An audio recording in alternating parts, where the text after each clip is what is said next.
예수를 믿다 보면 여러 가지 질문을 받을 때가 있습니다. 특히 저는 목회자로서 이런저런 질문을 받을 때가 참 많이 있습니다. 참 대답하기 어려운 질문도 많이 있습니다. 삼위일체 신비에 대해서 묻는 질문도 있고요. 하나님의 주권은 어떤 것인가? 인간의 선택은 어떤 것인가? 그리고 인간은 왜 고통을 당하는가? 하나님은 왜 악을 허용하시는가? 그리고 술을 마시는 게 죄입니까? 이런 질문도 받습니다. 그러나 단연 최고의 질문은 이것입니다. 믿는다고 살아가는 삶이, 사람들이 예수 믿는 사람들이 왜 그래요? 라는 그런 질문입니다. 어느 무신론자가 채팅을 하면서, 예수 믿는 사람과 채팅을 하면서 이런 공격을 합니다. 왜 너희는 하나님을 믿는다면서 믿지 않는 우리, 하나님이 없다고 믿는 우리보다 인격적으로나 또한 도덕적으로, 상식적으로 더 못한 삶을 사냐? 이런 질문을 받을 때가 있습니다. 이럴 때 뭐라고 반박을 해야 될까요? 물론 그들의 질문은 극단적입니다. 또한 여러 예시 중에 아닌 것이 아니라 그들이 아는 몇 사람의 예를 들어서 비약적으로 질문하는 것이죠. 실제로 여러분, 예수 믿는 사람 중에서 그리스도의 한계를 드러내는 사람 생각보다 많습니다. 하지만 이런 질문을 드러내게 하는 사람들도 물론 많습니다. 또 우리도, 나의 삶도 그런 영역이 남아 있어요. 왜 우리는 복음을 믿는다면서, 복음을 신하면서, 말로 신하면서 삶에서 왜 반대되는 삶을 살까요? 한 가지 분명한 대답은 정상적이지 않다는 것이죠. 분명히 한 것은 복음에 대한 믿음과 우리 아는 지식과 복음의 삶은, 우리 생활은 분리될 수가 없는 것입니다. 초보 운전자, 이렇게 운전하다 보면 초보 운전하고 써져 있는 글을 볼 때가 있습니다. 그런데 운전하는 거 보면 베스트 드라이버입니다. 아마도 그 사람은 누군가가 초보 운전자가 운전하는 것이 아니라 아주 운전을 잘하는 사람이 운전하는 경우도 있겠죠. 마찬가지로 우리가 복음을 믿는다 하면서 생활이 복음의 믿는다는 그 교리, 지식과 다르게 산다면 우리의 삶은 성령께서 우리를 운행하신다고 볼 수가 없죠. 왜 이렇게 될까요? 그것은 우리가 다니다 보면 공사 중이라는 표지판을 볼 때가 있는 것처럼 우리 인생도 이 공사 중일 수가 있는 것이죠. 하나님께서 우리에게 원하시는 그리스도의 형상과 우리의 어떤 현실은 격차가 굉장히 큽니다. 물론 우리가 신앙생활하면서 이 격차를 조금씩 줄여나가는 것이죠. 그런데 어떤 분은 오랜 동안 교회 생활을 합니다. 그런데 전혀 이 격차가 줄어들지 않는 사람도 사실 있습니다. 그것은 이렇게 질문을 던져볼 수 있는 것이죠. 그분이 과연 그리스도입니까? 라는 질문을 던져볼 필요가 있어요. 어떤 분이 교회를 처음 나옵니다. 왔더니 오늘처럼 성가대도 아주 아름답게 하고 사람들도 좋고, 코로나 이전에는 밥을 먹었는데 밥맛도 좋고, 그러니까 교회를 다니기 시작했습니다. 교회를 어느 정도 다니다 보니까 직분도 받게 되고, 그러면서 이렇게 신앙생활을, 교회 생활을 하게 되는 것이죠. 그런데 중요한 것은 그 사람이 십자가 앞에서 내가 죄인이며 예수께서 나를 위해 죽으셨다는 그런 고백을 한 경험이 있냐라는 것이죠. 교회는 오래 다녔지만 명분적인 그리스도인이 생각보다 많습니다. 거듭나지 않은 그리스도인, 정말 예수를 깊이 만난 경험이 없는 사람들이 많을 수가 있는 것이죠. 그렇다 보면 믿는다는 것과 삶이 너무 동떨어져서 사는 경우가 물론 많겠죠. 고린도서에 보면 또한 예수를 믿지만, 믿음을 가졌지만 그리스도 안에서 아직 영적으로 어린아이인 경우가 있습니다. 히브리서에 보면 하나님의 말씀은, 의의 말씀을 아직 경험하지 못한 사람일 수도 있는 것이죠. 무엇이 되었든 이 복음이라는 아는 것과 삶이 굉장히 느슨한 것은 사실인 것 같습니다. 예수를 믿으면 우리 안에 생수가 있잖아요. 그렇죠? 생수 대신 예수가 우리 안에서 터져나와야 되는데 뭔가 막혀 있을 때가 있는 것이죠. 오늘 말씀은 우리에게 어떤 막혀 있는 것을 뚫어주는 그런 말씀일 수가 있는 것입니다. 1절에 보면 그러므로 형제들아 내가 하나님의 모든 자비하심으로 너희를 고난하노니 너희 몸을 하나님이 기뻐하시는 거룩한 산제물로 드리라. 이는 너희가 드릴 영적 예배니라라고 합니다. 여러분, 이 말을 1장 1절에 로마서 1장 1절에 너희 몸을 산채로 드리라 그러면 황당하겠죠.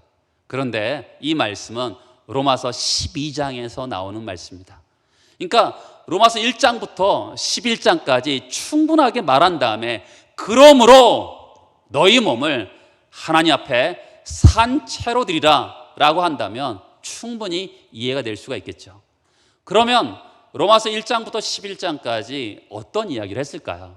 한 세 가지로 정리해 보면 유대인이나 헬라인이나 모든 인간은 죄인이라는 것이죠. 근데 내가 죄인인 것을 우리가 어떻게 알 수 있을까요? 죄인이라는 것은 어디서 드러나죠? 율법을 통해서 드러나죠. 율법을 통해서 인간이 죄인이라는 것을 드러나는 것이죠. 인간의 마음 속에는 의라는 것은 전혀 없다. 인간에게는 이것을 해결할 수 있는 사람은 누구도 없다. 그래서 어떻게 했죠? 하나님께서 예수 그리스도를 이 땅에 보내심을 통해서 우리에게 대한 자기의 사랑을 확증하신 것이죠. 그러니까 우리 1장부터 11장까지는 세 가지를 말한 것이죠. 인간은 죄인이다. 그 죄가 율법으로 드러났어요. 인간은 의가 하나 없다는 것이 드러났죠. 그리고 그 인간의 구원의 문제를 하나님께서 예수를 통해서 해결하셨다. 그러므로 이렇게 말씀하고 있는 것이죠. 또한 이것을 양자됨, 우리가 로마서 8장에 보면 양자에 대해서 나왔잖아요. 그러니까 바울은 하나님의 자녀로 입양된 자녀들에게 자, 이제 하나님이 너희 아버지셔. 사랑해봐. 이 사랑을 강요하는 게 아니에요. 지금 12장에서 이렇게 생활에 대해서 말하기 전에 하나님께서 인간을 너무너무 사랑하셨음을 먼저 이야기하는 것이죠. 자녀의 과거 어떻습니까? 하나님의 입양된 자녀의 과거는 어떻습니까? 더럽고 추악한 죄인이었죠. 그런데 그 더럽고 추악한 죄인을 향해서 하나님께서 큰 값을 치르셨습니다. 예수 그리스도라는 큰 값을 치르시고 우리를 어떻게 해요? 하나님의 자녀 삼아 주셨습니다. 그리고 앞으로 얼마나 위대한 일이 발생할 것인지 영원한 생명과 영원한 영광이 있음을 우리에게 보여주셨습니다. 그러니 이 자비 하나님을 사랑하는 것이 마땅하지 않니? 이러면서 그러므로 이렇게 시작하고 있는 것이죠. 여러분, 피아노 3중주 하면 피아노, 바이올린, 첼로를 얘기합니다. 합주죠. 세 악기의 소리가 합쳐져서 아름다운 음악이 들려지는 것입니다. 오늘 저는 여러분들에게 예배의 3중주라 할까요? 예배의 어떤 세 가지 요소에 대해서 같이 말씀을 나누고자 합니다. 물론 저는 여러분들에게 오늘은 예배라는 것은 성경에서는 두 가지가 있죠. 우리 오늘처럼 찬양과 기도와 말씀이 있는 주일 예배가 있습니다. 그리고 두 번째는 생활 속에서 예배를 얘기하고 있는데 오늘 예배는 통칭한 예배를 설명하고 있음을 먼저 전제하고 말씀을 드리도록 하겠습니다. 예배에 필요한 첫 번째는 뭐냐면 자비입니다. 따라서 해보시겠어요? 예배의 근거. 하나님의 모든 자비하심으로 너희를 권한다라고 얘기합니다. 우리 권한다 하면 부탁한다, 뭐 약하게 들리는데 아주 헬라 말을 보면 아주 강렬한 표현입니다. 예를 들면 이렇습니다. 아버지가 자녀들을 위해서 가족을 먹여 살리기 위해서 최선을 다하면서 사업을 이어가셨습니다. 그러다가 작고하셨어요. 모든 과정을 그 자녀들을 위해서 애쓰는 과정을 자녀들이 잘 알고 있었습니다.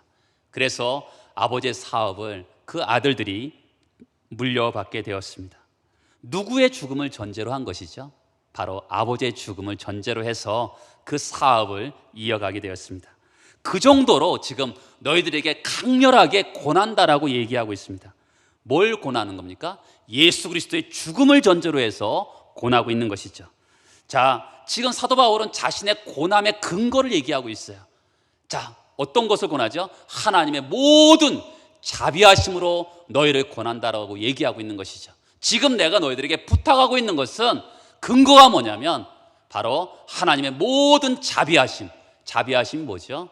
예수 그리스도의 죽으심, 예수 그리스도의 십자가 사건을 이야기하는 것입니다. 여러분, 우리는 지금 로마서 12장에서 고난을 받는 사람들은 누구냐면 바로 예수 그리스도의 십자가 사건을 경험한 사람, 내가 죄인이고 나는 예수가 필요한 것을 고백하고 그분을 주인으로 영접한 사람들에게 권하고 있는 것이죠. 한국에는 국가대표가 되면 태릉 선수촌에 입촌을 하게 됩니다. 그리고 코치들이 옆에서 붙게 되는 것이죠. 아무나 훈련되는 것이 아닙니다. 그렇죠? 마찬가지로 오늘 말씀에서 보면 아무나에게 하나님의 자비하심으로 권한다라고 얘기하고 있는 것이 아니라 예수 그리스도를 이미 자비하심, 예수 그리스도 십자가 사건을 경험한 사람들에게 내가 너희들에게 간곡하게 부탁한다, 이렇게 권하고 있는 것을 얘기합니다. 여러분, 우리는 어떻게 예배드릴 수 있을까요? 하나님의 자비하심을 경험한 사람들이 예배를 드리는 것입니다. 하나님의 은혜를 받은 사람이 예배를 드리는 것이죠.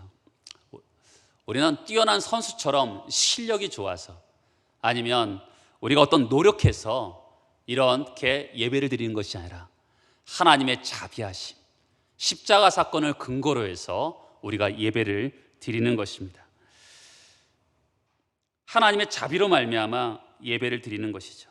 하나님이 우리를 불쌍히 여기셔서 하나님의 자격 없는 우리에게 은혜를 주었기 때문에 그 예배를 드리는 것입니다. 그러면 우리가 예배의 시작은 우리일까요? 아닙니다. 예배의 시작은 하나님으로부터 시작이 되는 것이죠. 하나님의 자비가 있었기 때문에 우리가 예배가 가능한 것이죠. 기억하십시오. 우리 예배는 종교랑 다릅니다. 이 세상의 종교는 어떻죠? 자기가 노력을 해서 뭔가 신에게 도달하려고 합니다. 자기의 공로가 근거가 되는 거죠. 자기의 자격이 근거가 됩니다. 그런데 우리가 믿는 하나님은 우리가 아무것도 할 수 없음을 알기에 하나님이 자비를 베푸셨습니다. 그 자비의 근거에서 하나님께 예배를 드리는 것이죠. 우리에게 예배가 필요한 것이 뭘까요? 하나님의 자비하심입니다. 여러분, 하나님의 자비하심을 근거해서 예배를 드리는 것이죠. 우리가 예배에 왜 나올까요? 하나님의 그 십자가 사건 때문에 하나님께 예배하러 나오는 것이죠. 이 동기가 하나님의 자비하심이라는 이 근거가 사라진다면 우리 아까 성가대가 악보를 보면서 했는데 악보가 없는 음악이 되는 것이죠. 그냥 아무렇게나 부르게 되는 것이죠. 그러니까 항상 우리가 어떻게 예배를 드리냐, 하나님의 자비하심으로 우리가 예배를 드릴 수 있다는 것을 기억해야 돼요. 이 자비하심은 과거에도 있어요. 오늘도 있습니다. 저는 아침에 마음이 울적한 마음이 들어서 이렇게 차를 몰고 잠깐이지만 기도하면서 왔습니다.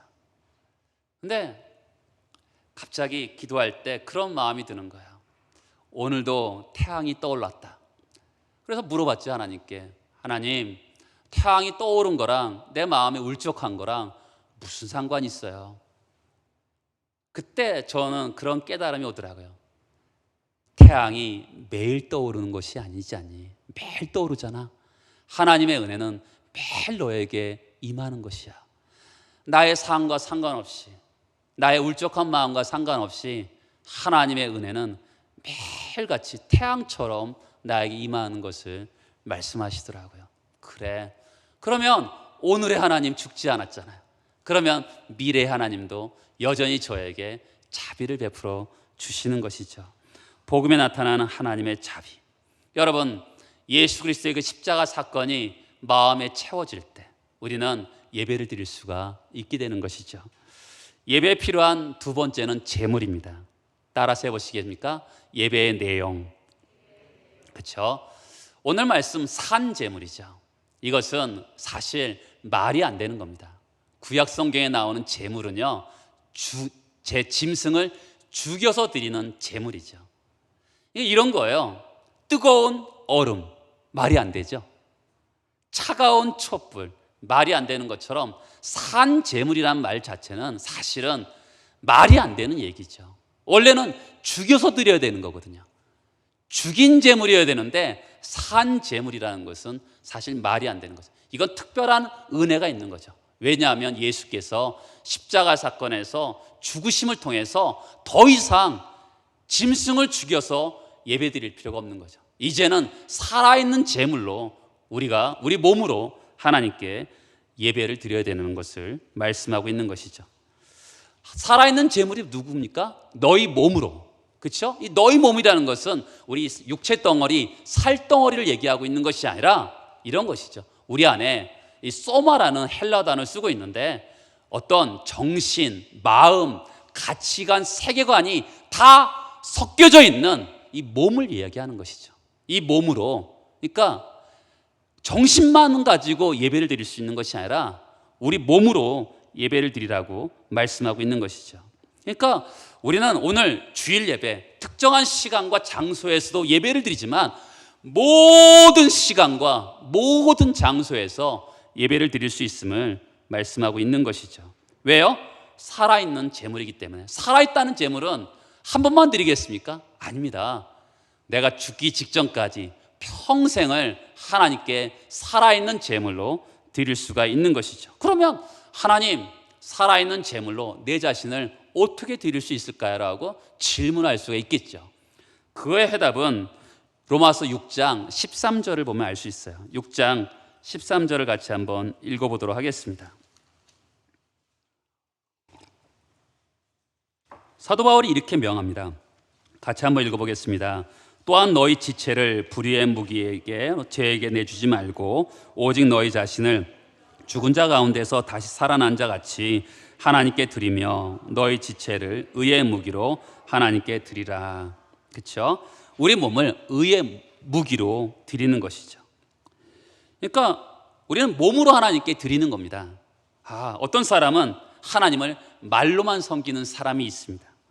어떤 사람은 마음으로만 섬기는 사람이 있어요. 그렇죠? 여러분, 이게 말이 됩니까? 나는 성교 갈 거야. 말로만 합니다. 그런데 정작 몸으로 가지 않습니다. 성교한 것입니까? 아니죠. 말로만 한 것이죠. 우리 삶이 몸으로 증명이 되지 않으면 그것은 거짓입니다. 우리가 아무리 좋은 생각을 한다 하더라도 몸으로 하나님을 구체적으로 섬기지 않는다면 그거는 잘못된 것이죠. 여러분, 위대한 생각을 가진 사람들이 위대한 사람이 된 것은 그것이 위대한 생각을 몸으로 실천했기 때문에 위대한 사람이 되는 것이죠. 마찬가지로 하나님을 향해서 좋은 생각을 했습니다. 근데 그 좋은 생각을 몸으로 실천해서 드린 것이 바로 산 제물로 드린 것이라고 볼 수 있는 것이죠. 삶을 드리는 거죠. 말만 드리는 게 아니라 정신만 드리는 게 아니라 우리가 몸으로 드리는 것이 바로 성경이 말하는 몸의 영성인 것이죠. 내가 술집에 있으면서, 내가 오늘 이 시간에 술집에 있으면서 내 마음은 예배를 드려, 이 말이 안 되는 거죠. 그렇죠? 마음과 몸이 같이 가는 것입니다. 성경이 말하는 것은 너희 몸으로 거룩한 산 제물로 드리라는 것이죠. 그런데 여러분, 우리 어떻습니까? 우리는 죄성을 가지고 있습니다. 그렇기 때문에 훈련이 돼야 돼요. 운동하기 쉽습니까? 운동하기 쉽지 않습니다.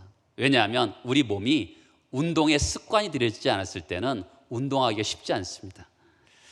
마찬가지로 우리의 몸은 원래 죄된 몸이었습니다. 죄성을 가진 몸이에요. 근데 하나님께 우리를 산 제물로 드릴 이 몸이 되기 위해서는 우리를 훈련해야 되는 거죠. 기도하기 쉽습니까? 기도하기 쉽지 않습니다. 모든 그리스도인들은 기도해야지 라고 다 생각을 합니다. 그러나 기도가 쉽지는 않습니다. 왜냐하면 기도의 습관이 들어지지 않기 때문에 그렇습니다. 성경을 읽으라고 말합니다. 분명히 성경을 읽으면 영적으로 건강해진다는 것을 압니다. 그러나 성경을 잘 읽지 않습니다. 왜냐하면 습관이 되지 않기 때문에 그렇습니다. 그러니까 아주 작은 습관이 반복이 될 때 우리는 그것이 우리 인생에서 결국 위력을 발휘하게 되는 것이죠. 요즘에 뇌과학이라는 것이 발달되었잖아요. 뇌과학이 아무리 발달된다 하더라도 뇌의 작용을 바꾼다 하더라도 몸이 바뀌지 않으면 아무 소용이 없는 거예요. 여러분, 우리는 인생을 어떻게 사는 것 같습니까? 의식의 세계로 살아갈까요? 무의식의 세계로 살아갈까요? 생각보다 우리는요, 무의식적인 세계로 우리가 지배받고 살아갑니다. 왜 무의식의 세계로 우리가 지배받고 살까요? 그것은 우리가 습관이 그렇게 들였기 때문에 그렇습니다. 주일날 아침에 일어나서 오늘은 교회 가야지 라고 의식적으로 애를 쓴다면 아직 몸에 습관이 들이지 않은 것이죠. 비몽사몽간에도 교회 가야지라는 것이 바로 무의식이 우리를 지배할 때 그것이 바로 우리 몸을 지배하게 되는 것이죠. 근데 우리는 이 훈련되지 않은 몸은요, 어디로 튈지 몰라요. 그렇죠? 여러분, 우리가 돈이 있고요, 시간이 있고 건강하면 예수를 믿지 않으면 어떻게 될까요? 죄지기 쉽습니다. 그렇죠? 근데 우리가 이 몸을 구원받은 사람으로서 훈련하는 것이죠. 하나님께 우리 몸을 드리는 거죠. 지체를 드리는 거죠. 그렇죠? 머리도 드리고 손과 발도 드리고 이 가슴도 드리고 하나님께 드리는 것입니다. 그런데 이 하나님께 드리는 이 훈련도 한 방에 하려는 분들이 있어요. 우리 기독교인들은 한방 신앙들이 있습니다. 그냥 한 번에 산에 올라가서 소나무 뿌리를 뽑고 응답을 받으리라, 이런 분들이 생각보다 많습니다. 그래서 부흥회 때 이렇게 기도하는 분들이 있죠. 한 번에 은혜 받고 1년을 살려는 분들이 있습니다. 꼭 우리 어렸을 때 목욕을 1년에 딱 2번 정도 했죠. 아주 어렸을 때는 명절날, 추석하고 그 다음에 설날만 딱 갑니다. 그러면 동네 사람들이 다 그날 옵니다. 어떤 일이 있죠? 사람들이 그 목욕탕에서 때를 벗깁니다. 그러면 그 때가 아주 붕 떠요. 저 어렸을 때 보니까 이 잠자리채로 이렇게 걸러서 갔던 기억이 납니다. 한 방에 1년에 한 방을 통해서 몸을 깨끗하게 하려는 성향들이 있어요. 그런 것처럼 신앙생활도 한 번에 해치우려는 성향들이 있습니다. 절대로 그렇게 되지 않습니다. 우리가 넘어지고 또 넘어지고 또 넘어지지만 하나님의 은혜로 또 일어나는 거죠. 그러다 보면 어느새 굳은 살이 배기고 그러면서 우리 신앙이 점점 견고해지게 되는 것이죠. 그러면 이 재물은 재물인데 어떤 재물입니까? 재물의 질적인 것을 봐야 되죠. 오늘 12장 1절 다시 보면 거룩한 산 재물입니다. 재물은 재물인데 그냥 아무 재물이나 받는 것이 아니라 그냥 살아있다고 받는 것이 아니라 거룩한 재물을 얘기하는 것이죠. 구별된 것이죠. 이스라엘 백성들이 제사장에 갈 때 아무 재물이나 드리지 않았습니다. 여러 가지 상처가 없고 깨끗한 것을 하나님께 드렸던 것을 보게 됩니다. 그러니까 우리가 하나님은 큰 헌금을 좋아하지 않습니다. 뭘 좋아하시죠? 깨끗한 헌금을 좋아하시죠. 기가 막힌 재능을 가지고 하나님 앞에 봉사하는 것이 중요한 것이 아니라 그 사람이 그 평상시의 삶 가운데 속에서 거룩한 산재물로 드려지는 그 모습을 좋아하시는 것이죠. 그렇잖아요. 아나니아 삽비라 사건을 잘 보세요. 하나님께 귀한 예물을 드렸습니다. 근데 하나님 받지 않으시잖아요. 왜냐하면 그것이 탐심과 허영, 사람들에게 자랑하려고 하는 헌금이었기 때문에 하나님이 그것을 받지 않으십니다. 얼마나 드렸느냐, 우리는 얼마나 하나님께 드렸느냐보다 사실은 순결하게 하나님 앞에 드렸느냐, 이것이 중요한 것이죠. 사업에서 정직한 거래를 하고 직장에서 하찮은 일을 하더라도 최선을 다하는 그런 모습을 보이는 것이죠. 세상 사람들이 보기에 비천해 보이는데도 정말 그 일에 하나님의 성령의 역사가 있는 것을 보여야 되는 것이죠. 그렇죠? 거룩한 예배, 그것을 드려야 되는 것이죠. 물론 우리가 삶을 살다 보면 넘어질 때가 있는 것이죠. 그럴 때 예수 그리스도의 보혈로 하나님 나를 정결하게 해주세요라고 기도하면서 다시 한번 또 한 번 하나님 앞에 정결하게 드리는 것이죠. 얼마나 하나님의 일을 열심히 했느냐, 엄청난 일을 했느냐. 여러분, 하나님은 그것을 보시는 것이 아니라 뭘 보세요? 순결한 것을 보시는 것이죠. 이것이 세상과 다른 기준입니다. 세상은 많은 것, 열심히 이것을 원하지만 하나님은 열심히 많은 것, 큰 것, 그것을 원하시는 것이 아니라 순결하고 거룩한 제물을 원하신다고 말씀하는 것이죠. 세 번째, 예배의 삼중주 세 번째는 여기 드리라고 되어 있습니다. 순종이죠. 예배의 방법을 얘기합니다.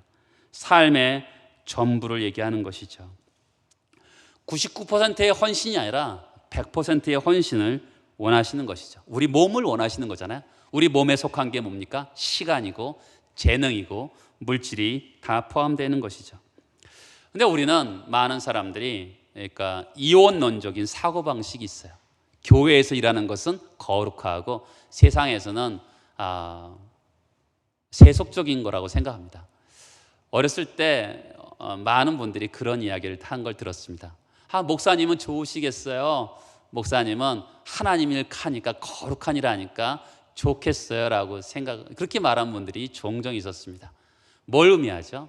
목사의 일은 거룩하고 세상의 일은 세속적이라고 생각하는 것이 있기 때문에 그렇습니다. 저는 이런 목사님도 들어본 적이 있습니다. 목사 성도, 장로 성도, 권사 성도, 집사 성도. 여러분, 우리가 교회에서 장로님, 목사님 하다 보면 직분적으로 사람을 대하잖아요. 그런데 사실은 목사의 직분인 거지 성도인 것이죠. 성도로 살아가는 겁니다. 그렇죠? 예수 믿는 사람으로 각자 살아가는 것이죠. 어떤 사람이 더 거룩하고 어떤 직업이 더 거룩한 것이 아니라 예수를 믿는 목사는 목사의 직분으로서 성도로서 하나님 앞에 나 자신을 드리고, 장로는 각자 직장에서 일터에서 자기 자신을 하나님 앞에 드리고 100% 드리고 다 거룩한 것이죠. 그렇죠? 모든 직업은 거룩한 것입니다. 모든 내가 있는 장소는 뭐예요? 성소죠. 왜요? 하나님이 임재하시는 곳이기 때문에 그렇습니다. 성경에는 하나님이 온 천지에 충만하다고 말씀하잖아요. 그러니까 하나님이 임재하시는 것이죠. 거기에 우리가 하나님의 일을 하는 것입니다. 하나님의 시간을 드리는 것이죠. 합당한 예배를 드리는 것이죠. 종종 교회 안에서는 거룩하게 살아가는 건데 집에서는 정말 아닌 사람이 있죠. 교회에서는 신실한 사람인데 직장에서는 악명이 높은 사람이 있습니다. 방송국 가보신 적 있으세요? 방송국에 가보면 옛날에는 방송 중 이렇게 써 있었어요. 근데 요즘에는 영어로 써 있어요. on air로 써 있습니다. 방송 중이라는 것이죠. 우리는 우리 앞면과 뒷면에 저는 지금 예배 중입니다라고 붙이고 사는 사람들입니다. 그렇죠? 하나님이 지금 그렇게 말씀하시잖아요. 너희들에게 정말 자비하심으로 권하는데 너희를 기뻐하시는 거룩한 산 제물로 드리라. 이렇게 예배의 내용을 말씀하고 있는 것이죠.